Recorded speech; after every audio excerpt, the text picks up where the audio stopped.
When John the Baptist sees Jesus for the first time, he says something very interesting.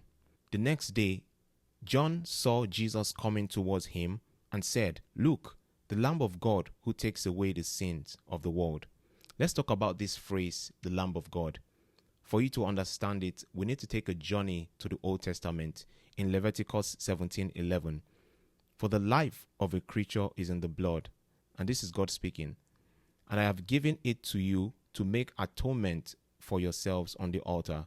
It is the blood that makes atonement for one's life." Basically, before the time of Jesus, people had to sacrifice animals in order to atone for their sins so that they could receive forgiveness from God. Now, if atonement is something that human beings had to do in order to receive forgiveness from God, then John shouldn't have called Jesus the Lamb of God. He should have called him the Lamb of humans.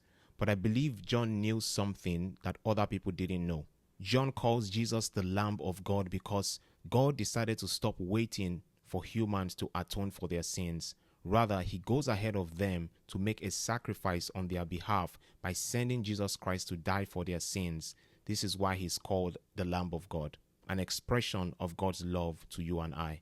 Just like we see in Romans chapter 5 verse 8, "But God demonstrates his own love for us in this: while we were still sinners, Christ died for us." I know this sounds like history, but you need to also notice something that John says.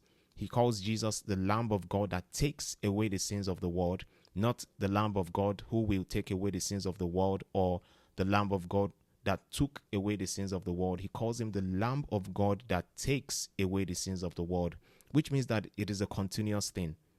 So it doesn't matter how many sins you have in your life. It doesn't matter how many sins that you are still struggling with till this day.